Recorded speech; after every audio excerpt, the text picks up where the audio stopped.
ശ്രീ മഹാഭാരതത്തിലെ ഉദ്യോഗപർവത്തില് പാണ്ഡവന്മാരെ സന്ദേശം കേൾപ്പിച്ച് തിരിച്ചു വന്ന സഞ്ജയൻ ധൃതരാഷ്ട്രരുടെ സഭയിൽ പറയുന്ന ആ പാണ്ഡവന്മാരുടെ പ്രതികരണവും അതേ തുടർന്ന് അവിടെ ഉണ്ടാകുന്ന ചർച്ചകളും ധൃതരാഷ്ട്രർ സിംഹാസനത്തിൽ ഇരുന്നു കൊണ്ടും ദുര്യോധനനും ദുശാസനാദികളും കർണനും ഒക്കെ തന്നെ അവിടെ ഉപസ്ഥിതരായിരുന്നു കൊണ്ട് ഭീഷ്മര് ദ്രോണര് മുതലായ ആളുകളുടെ സാന്നിധ്യത്തിലാണ് ഈ ചർച്ച നടക്കുന്നത്. അവിടെ വെച്ച് സഞ്ജയൻ പാണ്ഡവന്മാരിൽ ഓരോരുത്തരുടെയും മറുപടി എന്താണ് എന്ന് കേൾപ്പിച്ചു. പ്രത്യേകിച്ച് ഏറ്റവും അവസാനമായിട്ട് നമ്മൾ പറഞ്ഞത് ശ്രീകൃഷ്ണ ഭഗവാൻ നൽകിയ വളരെ ഓജസ്സോട് കൂടിയിട്ടുള്ള അദ്ദേഹത്തിൻ്റെ വാക്കുകളാണ്. അർജുനന്റെ പരാക്രമത്തെക്കുറിച്ചാണ് ഭഗവാൻ പ്രധാനമായിട്ടും പറഞ്ഞത്. ആ വാക്കുകൾ, ഭഗവാന്റെ വാക്കുകൾ വളരെ ഹൃദയഹാരിയായിരുന്നു, ഹൃദയാകർഷകമായിരുന്നു, അതേസമയത്ത് അത് ഉഗ്രവും ഗംഭീരവുമായിരുന്നു എന്നും പറഞ്ഞു. അത് കേട്ട് ധൃതരാഷ്ട്രർ വല്ലാത്ത ഒരു വ്യസനം അദ്ദേഹത്തിന് വീണ്ടും വന്നു ചേർന്നു അദ്ദേഹത്തിൻ്റെ ഉള്ളിൽ. അദ്ദേഹം പറഞ്ഞു, അർജുനനെക്കുറിച്ച് പറഞ്ഞത് ശരിയാണ്. ഇക്കാര്യം നിഷ്പക്ഷമതികളായ ഭീഷ്മർ, ദ്രോണർ, അശ്വത്ഥാമാവ്, കൃപർ, ശല്യർ മുതലായിട്ടുള്ള മഹായോദ്ധാക്കളെ പോലും എൻ്റെ അടുത്ത് പറഞ്ഞിട്ടുണ്ട്. അർജുനന് 500 ശരങ്ങൾ ഒരുമിച്ച് തൻ്റെ ഗാണ്ഡീവത്തിൽ തൊടുക്കാനും അത് അതിവേഗത്തിൽ നിമിഷാന്തരം കൊണ്ട് അത് ഉദ്ദേശിക്കുന്ന സ്ഥലത്ത് എത്രയും ദൂരെ, പരമാവധി ദൂരെ എത്തിക്കാനും സാധിക്കുന്ന അദ്ദേഹത്തിൻ്റെ പരാക്രമം, കാർത്തവീര്യാർജുന സമമായ അദ്ദേഹത്തിൻ്റെ പരാക്രമത്തെക്കുറിച്ച് ഇവരൊക്കെ പറഞ്ഞു കേട്ടിട്ടുണ്ട്. അദ്ദേഹത്തെ തോൽപ്പിക്കാൻ സാധിക്കില്ല എന്നും ഇവർ കൃത്യമായി എൻ്റെ അടുത്ത് പറഞ്ഞിട്ടുണ്ട് എന്ന് പറഞ്ഞ് ധൃതരാഷ്ട്രർ വീണ്ടും വലിയ ദുഃഖത്തിലേക്ക് അങ്ങനെ ആഴ്ന്നു വീഴുന്ന സമയത്ത് ദുര്യോധനൻ അദ്ദേഹത്തിന് ആത്മവിശ്വാസം പകരുന്ന രീതിയിൽ പറഞ്ഞു, അങ്ങ് വിചാരിക്കുന്നത് പാണ്ഡവന്മാർ ദേവസചിവന്മാരാണ്, ദേവന്മാരുടെ സ്വന്തം ആളുകളാണ്, ദേവന്മാരുടെ പ്രതിനിധികളാണ്, അതുകൊണ്ട് അവർക്ക് ദേവന്മാരുടെ പ്രത്യേക സഹായം ഉണ്ടാകുമെന്നാണ് അങ്ങ് വിചാരിക്കുന്നതെങ്കിൽ അത് ശരിയല്ല. ദേവന്മാർ കാമക്രോധങ്ങളെ അടക്കിയവരാണ് എന്നാണ് പൊതുവെയുള്ള ധാരണ. കാമവും ക്രോധവും ലോഭവും ഒക്കെ എപ്പോഴാണോ അവരുടെ ഉള്ളിൽ വരുന്നത്, അതോടുകൂടി അവരുടെ ശക്തി ക്ഷയിക്കും.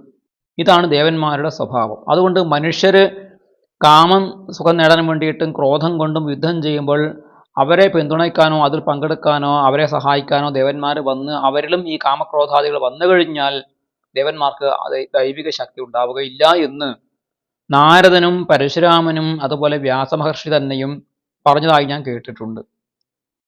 അതുകൊണ്ട് അവരാരും പാർത്ഥന്മാരെ സഹായിക്കുകയില്ല. അതേസമയത്ത് എനിക്ക് ദേവന്മാർക്ക് തുല്യമായ പരാക്രമവും ശക്തിയും ദിവ്യശക്തിയും ഉണ്ട് താനും. ഞാൻ എൻ്റെ ശബ്ദം കൊണ്ട് തന്നെ ലോകത്തെ സ്ഥാവര ജംഗമ വസ്തുക്കളെ, ചലിക്കുന്നതും ചലിക്കാത്തതുമായ സകല പ്രാപഞ്ചിക വസ്തുക്കളെയും വിതീർണം ചെയ്യാൻ, അതായത് അതിനെ പിളർന്ന് നശിപ്പിക്കാനുള്ള ശക്തി എനിക്കുണ്ട്. ഞാൻ യുദ്ധത്തിൽ എൻ്റെ മായാപ്രയോഗങ്ങളെ കൊണ്ട് അശ്മവർഷം, കല്ലുകളൊക്കെ ഞാൻ യുദ്ധത്തിൽ വർഷിക്കാൻ എനിക്ക് സാധിക്കും. എനിക്ക് ജലസ്തംഭം ചെയ്യാൻ സാധിക്കും. വെള്ളത്തെ അത് ചലിക്കാതെയാക്കാനും എന്നിട്ട് ആ വെള്ളത്തിന് മുകളിലൂടെ തേരിനെയും കുതിരയും ഓടിക്കാനുമുള്ള ശക്തി, യോഗശക്തിയും മായാശക്തി എനിക്കുണ്ട്. അതൊക്കെ ഞാൻ ഉപയോഗിക്കും. അതുപോലെ അഗ്നി, ഇന്ദ്രൻ, ധർമ്മദേവൻ, അശ്വിനി മുതലായിട്ടുള്ള ദേവന്മാർ പോലും വിചാരിച്ചാൽ എന്നെ യുദ്ധത്തിൽ തടയാൻ സാധിക്കുകയില്ല. എനിക്ക് അതിനുള്ള ദിവ്യശക്തിയെ നേടിയിട്ടുണ്ട്. ഭീഷ്മരും ദ്രോണരും ശല്യരും അതുപോലെ കർണൻ മുതലായിട്ടുള്ള മഹാരഥന്മാർ നേടിയ ദിവ്യാസ്ത്രങ്ങളൊക്കെ ഞാൻ നേടിയിട്ടുണ്ട്. ഞാൻ അവരെക്കാളും ഒട്ടും കുറവല്ല എന്ന് ദുര്യോധനനും പറയുകയാണ്. തുടർന്ന് ഇത് പലതവണയായിട്ട് ദുര്യോധനന്റെ ഈ വികഥനങ്ങൾ നമുക്ക് കേൾക്കാൻ സാധിക്കും ഈ ധൃതരാഷ്ട്രരുടെ സഭയിൽ. ഈ സമയത്ത് കർണൻ ഇനി ദുര്യോധനൻ പറയുമ്പോൾ ഞാൻ ഒട്ടും കുറവാണെന്ന് വരാൻ പാടില്ലല്ലോ. അതുകൊണ്ട് കർണൻ അല്പം ഗർവോട് കൂടിയിട്ട് അവിടെ പറയുകയാണ്, ദുര്യോധന, ഒന്നും പേടിക്കാനില്ല, എൻ്റെ കയ്യിൽ ബ്രഹ്മാസ്ത്രമുണ്ട്. ഈ ബ്രഹ്മാസ്ത്രം ഞാൻ എങ്ങനെയാണ് നേടിയത് എന്ന് എനിക്കറിയാമോ? ഞാൻ എൻ്റെ ഗുരുനാഥനായിട്ട് ഞാൻ സ്വീകരിച്ച സാക്ഷാൽ പരശുരാമ ഭഗവാനോട് കള്ളം പറഞ്ഞിട്ട് അദ്ദേഹത്തെ പറ്റിച്ച് നേടിയതാണ് ഈ ബ്രഹ്മാസ്ത്രം. അത് കർണൻ വളരെ അഭിമാനത്തോടു കൂടിയിട്ടാണ് പറയുന്നത്. അതായത് താൻ ബ്രാഹ്മണനാണ്, ഭൃഗുവംശത്തിൽ ജനിച്ച ബ്രാഹ്മണനാണ് എന്ന് കള്ളം പറഞ്ഞിട്ടാണ് പരശുരാമൻ്റെ അടുത്ത് ചെന്ന്, പരശുരാമൻ ബ്രാഹ്മണരെ മാത്രമേ ധനുർവേദം പഠിപ്പിക്കുകയുള്ളൂ. ബ്രാഹ്മണനാണ് താൻ ഇന്ന് കള്ളം പറഞ്ഞിട്ട് ക്ഷത്രിയനായ താൻ ചെന്ന് പരശുരാമനെ പറ്റിച്ച് കബളിപ്പിച്ച് ഈ അസ്ത്രം വാങ്ങുകയായിരുന്നു. അപ്പോൾ എൻ്റെ സാമർഥ്യം എത്രയാണ്, ഒരു മഹർഷിയെ വാക്കുകൊണ്ട് പറ്റിച്ചിട്ട് വാങ്ങി എന്നുള്ളത് കർണൻ അഭിമാനത്തോടു കൂടി പറയുന്നു. അത് കർണൻ്റെ സാമർഥ്യമായിട്ട് പറയുന്നു. അദ്ദേഹം പറഞ്ഞു, മിഥ്യാപ്രതിജ്ഞായ മയാ യദസ്ത്രം രാമാത് കൃതം ബ്രഹ്മമയം പുരസ്താത്. മിഥ്യാപ്രതിജ്ഞായ, കള്ളപ്രതിജ്ഞ ചെയ്തിട്ടാണ് ഞാനത് വാങ്ങിയത്. അത് അങ്ങനെ ആ കള്ളത്തരം തെളിഞ്ഞ സമയത്ത് പരശുരാമൻ എന്നോട് പറഞ്ഞു, അത് നിനക്ക് അന്ത്യകാലത്ത്, നിന്റെ ജീവിത അന്ത്യകാലത്ത് ഈ അസ്ത്രങ്ങൾ നിനക്ക് ഓർമ്മ വരികയില്ല എന്ന് പറഞ്ഞു. പക്ഷേ അതൊരു വലിയ ശാപമൊന്നുമല്ല. കാരണം അദ്ദേഹം എന്നെ ശപിച്ചിട്ടില്ല. ഇത്രയും വലിയ അപരാധം ചെയ്തിട്ടും അദ്ദേഹം എന്നെ ശപിക്കുകയല്ല ചെയ്തത്. കാരണം ഞാൻ അദ്ദേഹത്തിൽ ചെയ്ത ശുശ്രൂഷയും സേവനവും കണ്ട് സന്തോഷിച്ചിട്ടാണ് അദ്ദേഹം എനിക്ക് അസ്ത്രങ്ങൾ തന്നത്. അപ്പോൾ ആ വാക്കുകൾ ശാപമല്ല എന്നാണ് കർണൻ പറയുന്നത്. ഒരു നിമിഷം കൊണ്ട് തന്നെ എനിക്ക് അതുകൊണ്ട് പാണ്ഡവന്മാരെ, പാർത്ഥന്മാരെ, അവരുടെ പുത്രപൗത്രാദികളടക്കം നശിപ്പിക്കാൻ സാധിക്കും എന്നും കർണൻ പറഞ്ഞു. അപ്പോൾ ഇവിടെ കർണൻ്റെ വാക്കുകളിൽ നിന്ന് മനസ്സിലാക്കാൻ സാധിക്കുന്നത്, താൻ ഒരാളെ, ഒരു മഹർഷിയെ, ഒരു ആചാര്യനെ, ഗുരുവിനെ അസത്യം പറഞ്ഞ് കള്ളപ്രതിജ്ഞ ചെയ്തിട്ട് സൂത്രത്തിൽ ഒരു അസ്ത്രം വാങ്ങിയത് അഭിമാനമായിട്ട് അദ്ദേഹം പറയുന്നു. അത് കർണൻ്റെ ഒരു ഏറ്റവും വലിയ നികൃഷ്ടമായ ഒരു മനോഭാവമാണ് എന്നുള്ളത് നമ്മൾ മനസ്സിലാക്കണം. മറ്റൊന്ന്, അദ്ദേഹം ഈ പരശുരാമൻ്റെ വാക്യം, നിനക്ക് അന്ത്യകാലത്ത് ഈ അസ്ത്രങ്ങൾ മറന്നു പോകട്ടെ എന്നുള്ള അദ്ദേഹത്തിൻ്റെ വാക്കിനെ ശാപമായിട്ട് തന്നെ കർണൻ എടുത്തില്ല. കാരണം എന്താണ്, അന്ത്യകാലത്താണല്ലോ. അന്ത്യകാലത്ത് പിന്നെ ശസ്ത്രം കൊണ്ട് പ്രയോജനമൊന്നുമില്ല. മരണസമയത്ത് ആരാണ് ശസ്ത്രം പ്രയോഗിക്കുക? അർജുനനോ മറ്റേതെങ്കിലും തന്നേക്കാൾ ധീരനായ, തന്നേക്കാൾ പരാക്രമിയായ ഒരാൾ വന്ന് തന്നെ കൊല്ലും എന്ന് ചിന്തിക്കാനുള്ള ബുദ്ധി, അങ്ങനെ ഒരു വീണ്ടും വിചാരം കർണന് ലവലേശമില്ല. അല്ലെ തന്നെ ആരെങ്കിലും തോൽപ്പിക്കുമെന്നും യുദ്ധത്തിൽ തോൽപ്പിക്കുമെന്നുള്ള ആ ഒരു പരാജയബോധം ഒന്നും കർണന് ഒരിക്കലും ഉണ്ടായിട്ടില്ല.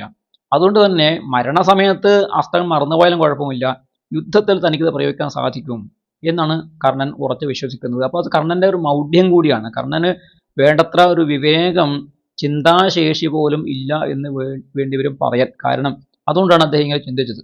അർജുനൻ കൊല്ലാൻ വരുന്ന സമയത്ത് അവസാനത്തെ അദ്ദേഹത്തിൻ്റെ നിർണായക യുദ്ധത്തിൽ ബ്രഹ്മാസ്ത്രമടക്കമുള്ള അസ്ത്രങ്ങൾ തനിക്ക് മറന്നു പോകും എന്നുള്ള ആ കാര്യം മൂഢനായ കർണന് ആ സമയത്തൊന്നും മനസ്സിൽ അങ്ങനെ ഒരു ചിന്തയേ ഇല്ല എന്നാണ് അദ്ദേഹത്തിൻ്റെ വാക്കുകൾ വ്യക്തമാക്കുന്നത്. എന്നിട്ട് അദ്ദേഹം അതിലും വലിയ കൊടിയ ഒരു അഹങ്കാരം അവിടെ പ്രകടിപ്പിക്കുക. ആ സഭയിൽ വെച്ച് ഭീഷ്മരെയും ദ്രോണരെയും അവഹേളിക്കുന്ന രീതിയിൽ കർണൻ പറഞ്ഞ വാക്കുകൾ എന്താണെന്ന് നോക്കുക. പിതാമഹസ്തിഷ്ഠതു തേ സമീപേ ദ്രോണശ്ച സർവേ ച നരേന്ദ്രമുഖ്യാഃ യഥാ പ്രധാനേന ബലേന ഗത്വാ പാർത്ഥൻ ഹനിഷ്യാമി മമൈവ ഭാര. അർജുനാദികളായ പാണ്ഡവന്മാരെ മുഴുവൻ കൊല്ലുന്നത് എൻ്റെ ചുമതലയാണ്, എൻ്റെ ഭാരമാണ്, എൻ്റെ ഉത്തരവാദിത്തമാണ്. പിതാമഹൻ, അതായത് ഭീഷ്മർ നിന്റെ സമീപത്ത് നിന്നുകൊള്ളട്ടെ. ആരുടെ? ദുര്യോധനന്റെ സമീപത്ത് നിന്നുകൊള്ളട്ടെ. ദ്രോണരും അദ്ദേഹത്തെ പോലെ മറ്റ് രാജാക്കന്മാരും, പ്രധാന രാജാക്കന്മാരും നിന്റെ സമീപത്ത് നിന്നുകൊള്ളട്ടെ. അവർ യുദ്ധമൊന്നും ചെയ്യാൻ പോകേണ്ടതേ ഇല്ല. ഞാൻ പ്രധാനപ്പെട്ട സൈന്യവുമായിട്ട് ചെന്ന് ഈ അർജുനാദി പാർത്ഥന്മാരെ ഒക്കെ കൊന്നിട്ട് വരും. എൻ്റെ ഉത്തരവാദിത്തമാണ്, എൻ്റെ ചുമതലയാണ്. അതായത് ഭീഷ്മരും ദ്രോണരും ഒന്നിനും കൊള്ളില്ല, അവരുടെ ആവശ്യമേ ഇല്ല. ഞാൻ ഒറ്റക്ക് തന്നെ ഈ യുദ്ധം ജയിക്കും എന്ന് കർണൻ പറയുന്നത് മഹാപരാക്രമിയും ലോകജേതാവുമായ ക്ഷാത്രവീര്യത്തിൻ്റെ പ്രത്യക്ഷ ഉദാഹരണമായിട്ടുള്ള ഭീഷ്മർ സഹിക്കില്ല എന്ന കാര്യം ഉറപ്പല്ലേ. ഭീഷ്മർക്ക് അത്യധികമായ ക്രോധം വന്നു. അദ്ദേഹം പറഞ്ഞു, കിം കഥസേ കാലപരീത ബുദ്ധേ. കർണനോട് പറഞ്ഞത്, എന്താടാ ഈ വികഥനം, എന്ത് അഹങ്കാരമാണ്, എന്ത് താന്തോന്നിത്തമാണ്, അല്ലെ എന്തുമാത്രം വലിയ ഒരു എന്താണ് ഒരു ഒരു തള്ള് എന്നൊക്കെ നമ്മൾ പറയുമല്ലോ, അഹങ്കാര പ്രകടനം, തന്നെക്കുറിച്ച് ആത്മപ്രശംസാപരമായ വാക്കുകൾ പറയുക, അതാണ് കഥനം അല്ലെങ്കിൽ വികഥനം എന്ന് പറയുക. കാലപരീത ബുദ്ധേ, കാലം നിന്റെ ബുദ്ധിയെ വിപരീതമാക്കി തീർത്തിരിക്കുന്നു. വിനാശകാലേ വിപരീത ബുദ്ധി. വിനാശകാലം വന്നപ്പോൾ ഉണ്ടായി വിപരീത ബുദ്ധി വന്നു ചേർന്ന അല്ലയോ കർണ. ഖാണ്ഡവം ദഹിപ്പിച്ച കൃഷ്ണപാർത്ഥന്മാരെ കുറിച്ച് നിനക്ക് ഒരു നിമിഷമെങ്കിലും ഓർക്കാൻ സാധിക്കുന്നുണ്ടോ? അവരുടെ പരാക്രമത്തെക്കുറിച്ച്. ഇന്ദ്രൻ നിനക്ക് നൽകിയ ഒരു ശക്തി, അമോഘ എന്ന പേരുള്ള ഒരു ശക്തി, അതിലാണല്ലോ നീ അഭിമാനിക്കുന്നത്. പക്ഷെ നിനക്ക് ഇന്ദ്രൻ തന്ന ആ ശക്തി ശ്രീകൃഷ്ണൻ തൻ്റെ സുദർശന ചക്രം കൊണ്ട് അതിനെ വിശീർണമാക്കി തീർക്കും, അത് തകർത്ത് പൊടിയാക്കും, ഭസ്മമാക്കി തീർക്കും. കൃഷ്ണൻ അത് ചെയ്യുക തന്നെ ചെയ്യും. പിന്നെ നിനക്ക് അഭിമാനമുള്ളത് നിന്റെ കയ്യിലുള്ള ഒരു സർപ്പമുഖാസ്ത്രമാണ്. അത് കർണൻ യുദ്ധത്തിൽ പിന്നീട് അർജുനന്റെ നേരെ പ്രയോഗിക്കുന്നുണ്ട്. ശ്രീകൃഷ്ണന്റെ ഇടപെടൽ കൊണ്ട് അത് വിഫലമായി എന്ന് നമുക്ക് കർണപർവ്വത്തിൽ കാണാം. ഭീഷ്മർ പറയുന്നു, ആ സർപ്പമുഖാസ്ത്രത്തെ നീ നിത്യേന പുഷ്പമാല്യങ്ങൾ ചാർത്തി പൂജയൊക്കെ ചെയ്യാറുണ്ട്. പക്ഷെ എങ്ങനെയൊക്കെ പൂജിച്ചാലും അർജുനൻ തൻ്റെ ശസ്ത്രപ്രയോഗം കൊണ്ട് നിന്നെയും നിന്റെ ആ സർപ്പമുഖാസ്ത്രത്തെയും അർജുനൻ നശിപ്പിക്കും. കാരണം അർജുനന്റെ കൂടെ നിൽക്കുന്ന ആരാണ്? ബാണഭൗമാദി അസുരന്മാരെ വധിച്ച ശ്രീകൃഷ്ണൻ എന്ന പരാക്രമിയാണ്. ബാണനെയും ഭൗമൻ നരകാസുരനെയും വധിച്ചവനാണ്. ബാണനെ കൊന്നു എന്ന് വെച്ചാൽ ബാണന്റെ കൈകളൊക്കെ വെട്ടിമാറ്റി അവനെ അസ്ത്രപ്രജ്ഞനാക്കി മാറ്റിയ അല്ലെങ്കിൽ അവനെ നിഷ്പ്രഭനാക്കി മാറ്റിയ ആളാണ് ശ്രീകൃഷ്ണൻ. നരകാസുരനെ വധിക്കുകയും ചെയ്തു. അത്രയും പരാക്രമയായ ശ്രീകൃഷ്ണൻ അർജുനനെ എന്ത് വില കൊടുത്തും രക്ഷിക്കുക തന്നെ ചെയ്യും. അതുകൊണ്ട് നിന്റെ പ്രയോഗങ്ങളും അസ്ത്രങ്ങളും സാമർഥ്യവും ഒന്നും തന്നെ വിലപ്പോവുകയില്ല കർണ എന്ന് ഭീഷ്മർ തിരിച്ച് കർണനെയും അധിക്ഷേപിച്ചു. ഇത് കേട്ട സമയത്ത് കർണൻ പറഞ്ഞു, അസംശയം വൃഷ്ണിപതിർയഥോക്ത തഥാച ഭൂയാംശ തതോ മഹാത്മാ അഹം യദുക്ത പരുഷം കിഞ്ചിത് പിതാമഹസ്തസ്യ ഫലം ശൃണോതു. പിതാമഹൻ പറഞ്ഞ ഒരു കാര്യം ശരിയാണ്. വൃഷ്ണിപതിയായ ശ്രീകൃഷ്ണൻ അദ്ദേഹം പറഞ്ഞതുപോലെ മഹാപരാക്രമിയാണ്. എനിക്ക് യാതൊരു സംശയമില്ല. അദ്ദേഹം ഒരു വലിയ മഹാത്മാവാണ്. ഭീഷ്മർ പറഞ്ഞതിനേക്കാൾ വലിയ ശൂരനാണ്, വലിയ പരാക്രമിയാണ്, മഹാത്മാവാണ് ശ്രീകൃഷ്ണൻ. അത് എനിക്കറിയാം. അതിന് ഞാൻ അതിനെ തർക്കിക്കാനുമില്ല.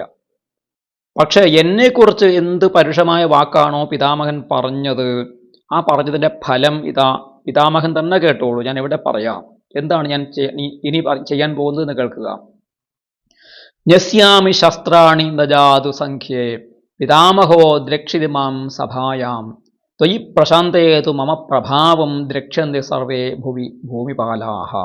കർണന്റെ ഉഗ്രപ്രതിജ്ഞയാണ്. എന്താണ് പ്രതിജ്ഞ? ഞാനിതാ ആയുധങ്ങൾ താഴെ വയ്ക്കുകയാണ്. യുദ്ധം ചെയ്തിട്ട് പാണ്ഡവന്മാരെ ഇപ്പോൾ കൊന്നിട്ട് വരും, ഒറ്റക്ക് കൊന്നിട്ട് വരും, അർജുനനെ ഞാൻ കൊല്ലും എന്ന് മുമ്പേ തന്നെ അദ്ദേഹം പ്രതിജ്ഞ എടുത്തിട്ടുണ്ടായിരുന്നു. ആ പ്രതിജ്ഞയും ഒക്കെ മറന്നുകൊണ്ട് ഭീഷ്മരോടുള്ള വ്യക്തിപരമായ വിദ്വേഷം കൊണ്ട് ഭീഷ്മർ തന്നെ അവഹേളിച്ചു. ആദ്യം കർണനാണ് ഭീഷ്മരെയും ദ്രോണരെയും അവഹേളിച്ചതെങ്കിലും ഭീഷ്മർ തന്നെ അവഹേളിച്ചപ്പോൾ കർണന്റെ അഭിമാനം, ദുരഭിമാനം അങ്ങനെ പണമുയർത്തി ആടുകയാണ്. എന്നിട്ട് അദ്ദേഹം ഈ ഘോരമായ പ്രതിജ്ഞ ചെയ്യുകയാണ്, ഞാൻ എൻ്റെ ശസ്ത്രങ്ങൾ, ആയുധങ്ങൾ താഴെ ഈ സഭയിൽ ഞാൻ വെക്കുകയാണ്. എപ്പോഴാണ് ഇനി ഞാൻ ഈ ശസ്ത്രങ്ങൾ കയ്യിലെടുക്കുക? ത്വയി പ്രശാന്തേതു മമ പ്രഭാവം ദ്രക്ഷന്തി. നീ ചത്താൽ എന്നാണ് ഭീഷ്മരോട് പറയുന്നത്. ത്വയി പ്രശാന്തേ, നീ പ്രശാന്തനായി തീർന്നാൽ എന്ന് വെച്ചാൽ നിന്റെ ശ്വാസം നിലച്ചാൽ, നീ യുദ്ധത്തിൽ വീണ് കഴിഞ്ഞാൽ മാത്രമേ ഭൂമിപാലന്മാർ, രാജാക്കന്മാർ യുദ്ധഭൂമിയിൽ എൻ്റെ പരാക്രമം, എൻ്റെ പ്രഭാവം ഇനി കാണുകയുള്ളൂ. കർണന്റെ ഈ ഒരു തീരുമാനം യുക്തമാണോ ഉചിതമാണോ എന്നുള്ളത് നമ്മൾ നോക്കേണ്ടതാണ്. കാരണം കർണനെ മാത്രം വിശ്വസിച്ചാണ് താൻ യുദ്ധം ചെയ്യുന്നത് എന്ന് 2 തവണയെങ്കിലും ദുര്യോധനൻ പറയുന്നത്. എനിക്ക് ഭീഷ്മരിലും ദ്രോണരിലും വിശ്വാസവുമില്ല, അവരെ കൊണ്ട് എനിക്ക് ആവശ്യവുമില്ല, അവർ കൂടെ നിന്നാലും ഇല്ലെങ്കിലും എനിക്കൊരുപോലെയാണ്. കർണന്റെ ബലത്തിലാണ്, കർണനെ ആശ്രയിച്ചാണ്, കർണന്റെ വിശ്വാസം കൊണ്ടാണ് ഞാൻ യുദ്ധം ചെയ്യുന്നത് എന്ന് വ്യക്തമായി ദുര്യോധനൻ പറയുന്നത് ദുര്യോധനന് കർണനോടുള്ള അമിതമായ സ്നേഹവും സൗഹാർദ്ദവും അത്രയധികം വിശ്വാസവും കൊണ്ടാണ്. തന്നെ അത്രയധികം 100% വിശ്വസിക്കുന്ന ആ ദുര്യോധനനോട് കർണൻ ചെയ്ത ചെയ്തി എത്രയാണ് എന്ന് നമ്മൾ ആലോചിക്കണം. ഭീഷ്മർ അദ്ദേഹത്തെ ഒന്ന് മുറിപ്പെടുത്തിയ സമയത്ത് അങ്ങോട്ട് ചെന്ന് സാധാരണ പറയും ചുണ്ടങ്ങ കൊടുത്ത് വഴുതനങ്ങ വാങ്ങി എന്നൊക്കെ നമ്മൾ പറയാറുണ്ട്. അങ്ങനെ വടി കൊടുത്ത് അടിവാങ്ങിയ കർണന്റെ ദുരഭിമാനം രക്ഷിക്കാൻ വേണ്ടി അദ്ദേഹം ചെയ്തെന്താണ്? ദുര്യോധനോട് അദ്ദേഹം ചെയ്തത് ഏറ്റവും വലിയ വിശ്വാസഘാതമാണ്, വിശ്വാസഹത്യ ചെയ്യുകയാണ്. യുദ്ധത്തിൽ ഭീഷ്മർ മരിക്കുന്നവരെ ഞാൻ ആയുധം എടുക്കില്ല എന്നാണ്. ഭീഷ്മർക്ക് മരണമുണ്ടോ? ഭീഷ്മർ സ്വച്ഛന്ത മൃത്യുവാണ്. അദ്ദേഹത്തിന് യുദ്ധത്തിൽ ആർക്കും തോൽപ്പിക്കാൻ സാധിക്കില്ല എന്നും എല്ലാവർക്കും പ്രസിദ്ധമാണ്. അപ്പോൾ ഭീഷ്മർ വീണാൽ മാത്രം ഞാൻ ആയുധം എടുക്കുമെന്ന് പറഞ്ഞാൽ അതിനർത്ഥം ഞാൻ ഇനി യുദ്ധം ചെയ്യില്ല എന്ന് തന്നെയാണ്. ഫലത്തിൽ അങ്ങനെയാണ് അതിനർത്ഥം വരിക. ചുരുക്കി പറഞ്ഞാൽ ദുര്യോധനനെ തൻ്റെ ദുരഭിമാനം, തൻ്റെ വ്യക്തിപരമായ അഭിമാനത്തെ രക്ഷിക്കാൻ വേണ്ടി ദുര്യോധനനെ പടുകുഴിയിൽ ചാടിച്ച് അനേകത്തെ ഉപദേശങ്ങൾ കൊടുത്ത് കള്ളച്ചൂത് കളിക്കാനും പാണ്ഡവന്മാരെ ചതിക്കാനും അവരുടെ രാജ്യം കൈയടക്കാൻ വേണ്ടിയിട്ടും അവർക്കത് വിട്ടുകൊടുക്കരുത് എന്ന് പറയാൻ വേണ്ടിയിട്ടും നിരന്തരമായി ഉപദേശം കൊടുത്ത കർണൻ ഒടുവിൽ ദുര്യോധനെ വലിയ കുഴിയിൽ കൊണ്ട് ചാടിച്ച് യുദ്ധത്തിൽ നിന്ന് പിന്തിരിയുന്ന ഒരു കൊടും ചതിയാണ് ചെയ്തത് എന്ന കാര്യത്തിൽ യാതൊരു സംശയവും ഇല്ല. കർണൻ്റെ ധർമ്മബോധം എന്ന് പറയുന്നത് പൂജ്യമാണ്, വട്ടപൂജ്യമാണ്. അദ്ദേഹത്തിന് ധർമ്മബോധമില്ല. കേവലം തൻ്റെ ശൗര്യത്തെ ആളുകളുടെ മുന്നിൽ പ്രകടിപ്പിക്കാൻ വേണ്ടിയിട്ട് വികഥനം ചെയ്യുക, ആത്മപ്രശംസ ചെയ്യുക, താൻ യുദ്ധത്തിൽ ജയിക്കുമെന്ന് പറയുക. ഒരു യുദ്ധത്തിൽ പോലും അദ്ദേഹം അങ്ങനെ ജയിച്ചതായിട്ട് വളരെ അപൂർവം സംഭവങ്ങൾ ഉണ്ടെങ്കിൽ പോലും അർജുനനോടോ പാണ്ഡവന്മാരോടോ ഒരു യുദ്ധവും അദ്ദേഹം ജയിച്ചിട്ടില്ല എന്ന കാര്യം, യുദ്ധത്തിൽ വീറ് കാണിക്കേണ്ട സന്ദർഭത്തിലൊക്കെ അദ്ദേഹം അത് കാട്ടിൽ വെച്ച് ഗന്ധർവന്മാരോട് ഏറ്റുമുട്ടിയപ്പോഴും വിരാട നഗരിയിൽ ചെന്ന് പശുക്കളെ അപഹരിച്ച സമയത്തും അർജുനോട് തോറ്റ് അദ്ദേഹം ഓടി, അല്ലെങ്കിൽ ചിത്രരഥനോട് തോറ്റ് അദ്ദേഹം ജീവനം കൊണ്ട് ഓടിയ കാര്യവും വളരെ പ്രസിദ്ധമാണ്. അങ്ങനെയുള്ള കർണന് ഇത്രയധികം ദുരഭിമാനവും ആവശ്യമുണ്ടോ? അതും തന്നെ വിശ്വസിക്കുന്ന ദുര്യോധനോട് ഈ കൊടും ചെയ്തി, ഈ ചതി ഇദ്ദേഹം ചെയ്യാൻ പാടുണ്ടോ എന്നുള്ളതും, നമ്മൾ കർണനെ ആരാധിക്കുന്ന ഒരുപാട് ആളുകളുണ്ട്. കർണാരാധകന്മാരായ ആളുകളോട് ചോദിക്കേണ്ട ഒരു ചോദ്യമാണിത്. അവർ മഹാഭാരതം ഓരോ വരികളും ഓരോ ശ്ലോകം എടുത്ത് വായിച്ച് ഈ കാര്യം അവർക്ക് ബോധ്യപ്പെടണം എന്നാണ് പറയാനുള്ളത്. ഇങ്ങനെ പറഞ്ഞ് ശസ്ത്രം താഴെ വെച്ച് കർണൻ ആ സഭ വിട്ട് പോയപ്പോൾ ഭീഷ്മർ ഒന്നുകൂടി അദ്ദേഹത്തെ പരിഹസിച്ചുകൊണ്ട്, പരിഹസിച്ചുകൊണ്ട് പറയുകയാണ്, പാർത്ഥന്മാരെ വധിക്കാം എന്നുള്ള സത്യപ്രതിജ്ഞ ചെയ്ത കർണന്റെ അവസ്ഥ ഇതാണ്. ആ കർണൻ, ആ സൂതപുത്രൻ എന്ന് അദ്ദേഹം പ്രത്യേകം എടുത്ത് പറയുന്നു. ആ സൂതപുത്രൻ ഇതാ യുദ്ധത്തിൽ നിന്ന് പിന്തിരിഞ്ഞിരിക്കുന്നു. ഇനി പ്രതിവ്യൂഹങ്ങളെ കൊണ്ട് നേരിടാൻ ആരാണ് നമ്മുടെ കൂട്ടത്തിലുള്ളത്? ഭീമൻ നമ്മുടെ വ്യൂഹങ്ങളെയൊക്കെ തന്നെ നേരിടും.